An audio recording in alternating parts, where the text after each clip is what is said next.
Bem, a gente está de volta com a Amazônia em Debate, discutindo as manifestações que acontecem Brasil afora, principalmente aqui na região amazônica, a PEC 37, que é um dos motivadores, mas principalmente o transporte coletivo que começou tudo isso. Foi o movimento Passe Livre que startou esse movimento no Brasil afora. Izinho, eu queria que você de novo fizesse a pergunta para a gente tentar contemplar a fala dos nossos entrevistados. Eliezu, o nosso internauta, ele diz que não houve nenhuma situação imediata que aqui em Manaus, gerasse protesto. Porque eu entendo da seguinte forma, Izinha, tudo que acontece em São Paulo reflete no país inteiro. Esse Brasil é como se fosse um lago. São Paulo está no centro. Cai uma gota lá, a onda vai para o resto do país todo. Mas vamos lá, por favor. Então a pergunta dele é se essa falta de foco em um acontecimento local tira a responsabilidade de governantes locais de tomarem alguma providência para resolver. De apresentarem propostas. Exatamente. Como o governo federal está tentando agora. Bom, eu acho que no fim de abril nós tivemos um movimento contra a corrupção no Amazonas, marcou uma manifestação no centro, na Praça São Sebastião. Nós, inclusive, fomos para a coleta de assinatura, mas infelizmente caiu um dilúvio um pouco antes, uma hora antes da hora marcada para a manifestação, e foi um dilúvio mesmo, eu nunca tinha visto tanta água. E assim, esvaziou completamente assim, aquela manifestação, aquele movimento. Mas eu acho que ali, Manaus já estava se antecipando um pouco, de certa forma, a isso que está acontecendo no país. E nessa manifestação agora, né, que nessa última de quinta-feira, eu vi vários cartazes se referindo, por exemplo, a quanto foi gasto no estádio, na aqui, Arena da Amazônia. Eu vi também se referindo ao preço da farinha, não é? E pedindo escola para os curumins. Então, eu acho que se a gente lembrar desse movimento contra a corrupção do Amazonas, eu acho que ele até, de certa forma, se antecipou.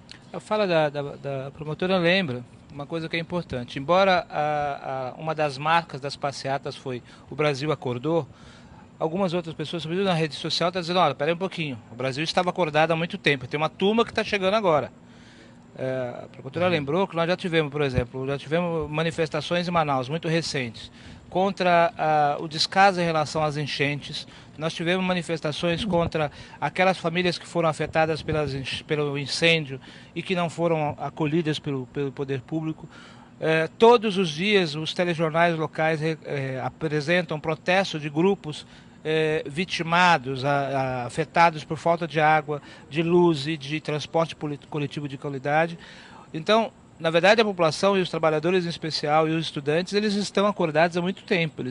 O que não havia era uma articulação dessas insatisfações e que deram um sentido para aquele processo.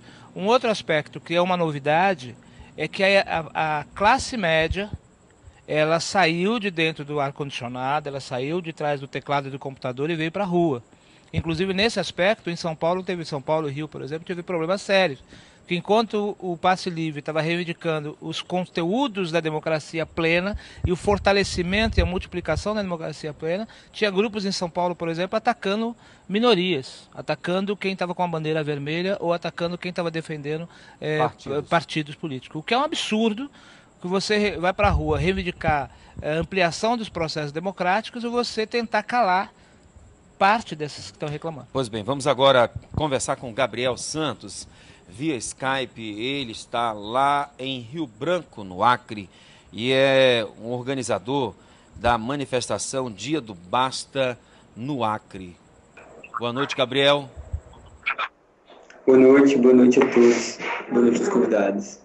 Gabriel, faz uma síntese para a gente das manifestações aí em Rio Branco.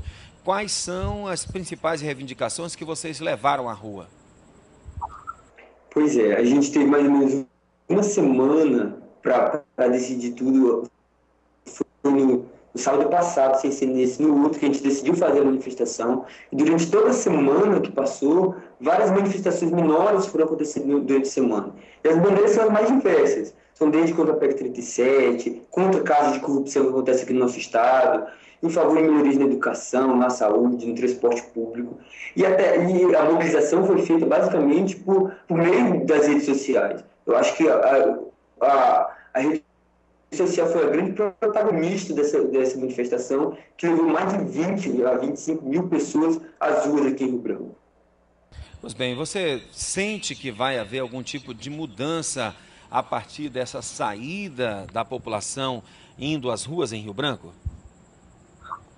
Com certeza, eu acho que a mudança já está acontecendo, mesmo antes da própria manifestação, já estava acontecendo. A partir do momento que as pessoas começaram a se perguntar por que sair às ruas, a mudança começou. Tem gente que veio a mim e disse: Gabriel, minha filha de 16 anos que nem falava sobre política, o PEC, começou a me perguntar, começou a pesquisar o que é uma PEC, quais são os casos de corrupção que estão acontecendo, por que sair à rua, o que está de errado no nosso Estado. Eu acho que isso já gera uma mudança de consciência coletiva. Eu acho que é a maior vitória que a gente pode ter. E quais são os próximos passos que vocês pretendem dar aí em Rio Branco? Durante essa semana vai ter outros manifestos. Amanhã, aqui em Rio Branco, a gente vai estar realizando também um novo manifesto, às 17h30, em frente ao Palácio, onde foi o último. E a gente vai focalizar mais as nossas lutas, as nossas causas. No último sábado eu acho que foi para soltar o grito que estava na garganta. Foi um dos maiores protestos proporcionais do Brasil que teve em Rio Branco.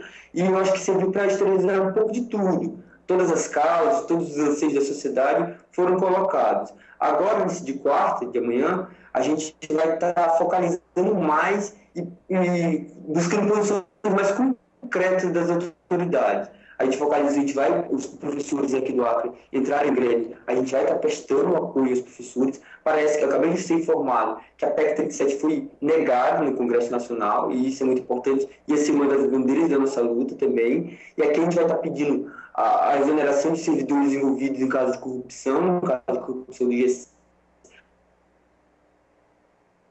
Operação G7 que teve aqui em Rio Branco, aqui no Acre, e a gente vai estar pedindo também o fim da pensão vitalícia para ex-governadores do estado do Acre. Obrigado pela sua participação via Skype aí de Rio Branco, no Acre. Sucesso aí para todas as bandeiras de luta que vocês hoje estão sustentando. Agora eu queria voltar aqui para Manaus. O Luiz Antônio falou muito bem que a classe média resolveu sair de trás do monitor do computador, de trás do teclado e ir para a rua. Agora, tu achas que a classe média fez isso em razão de quê? A inflação, o preço da farinha em Manaus de R$10,80, R$12, não seria uma forma também, não é um acúmulo da insatisfação? O preço do tomate que subiu de maneira absurda, a inflação que bate a porta e às vezes a gente ouve pela televisão, não, a inflação não está aí, a economia é forte, o Brasil está pronto, e você sente isso no bolso, não gerou essa insatisfação na classe média? Eu penso que tem um conjunto de fatores. A classe média, ela tem... a literatura sociológica diz que o drama da classe média, os dois maiores preocupações, uma é ela não empobrecer e ela sonha em ascender. Então qualquer risco que coloque o sonho dela progredir ou o risco dela cair, ela vai reagir. Né? Por isso ela tem um componente que a gente chama de um componente conservador, porque ela para manter ali. Com acesso às políticas públicas, com a ampliação de políticas públicas para os setores menos favorecidos, a classe média, se pega todos os discursos na rede social, ela não reage assim, eu quero ter mais coisas. Ela está reagindo do tipo, mas vocês estão dando mais, o governo está dando mais para aquele pobre, está dando mais para aquele não sei o que, a bolsa farinha, a bolsa isso, a bolsa aquilo, como se a concessão dessas políticas públicas para os setores menos favorecidos ameaçasse a ela acesso àquilo que ela julga ter direito. Isso, o tom da classe média na rua foi fundamentalmente esse. E tem um tom que é sedutor, que é esse tom da corrupção. Ora, não existe uma sociedade, não existe políticos corruptos se você não tiver corruptor. Né? Não existe o Estado corrupto se você não tiver corruptor. O Estado não tem dinheiro no bolso para ficar sacando. A gente não discutiu, por exemplo, quem corrompe. Né? As CPIs que investigam, todas as CPIs sobre corrupção, apontar e acusar os corruptos, os parlamentares e tal, mas não se discutiu, por exemplo, a corrupção das empresas, dos setores que corrompem. né? Isso eu acho que é fundamental a gente discutir aqui na frente, quando o coordenador da campanha lá do Acre, ele fala, vamos precisar planejar, vamos fazer... Eu acho que agora, inclusive, o movimento vai precisar puxar o freio e discutir o que eles querem. Porque até agora eles dizem, eu sou contra a corrupção, eu sou a favor do transporte. Esse grito agora teve um eco. A presidente foi ontem à televisão e disse, não, corrupção agora é crime hediondo. Então, esse grito, essa insatisfação da classe média na rua, não pode se dizer que foi em vão, foi jogado. Não, pelo contrário, é virtuoso. Tem que ver também que a corrupção existe de várias formas. Exatamente. Então, existem grupos de inteligência estudando como combater o crime organizado, porque o crime organizado chegou na corrupção. Então, eles vão ficando cada vez mais inteligentes. Antigamente, era a questão dos 10% que se pedia lá nas licitações. Aí, depois, os esquemas, eles cada vez vão ficando mais sofisticados. Então, como os esquemas vão ficando mais sofisticados, aqueles que investigam e aqueles que denunciam têm que se estruturar e tem que ter serviço de inteligência para poder combater aí essa corrupção. Está aí a doutora Jussara Por Deus, de maneira indireta, defendendo a derrubada da PEC 37. Intervalo agora e a gente volta daqui a pouco. Você pega o caso da...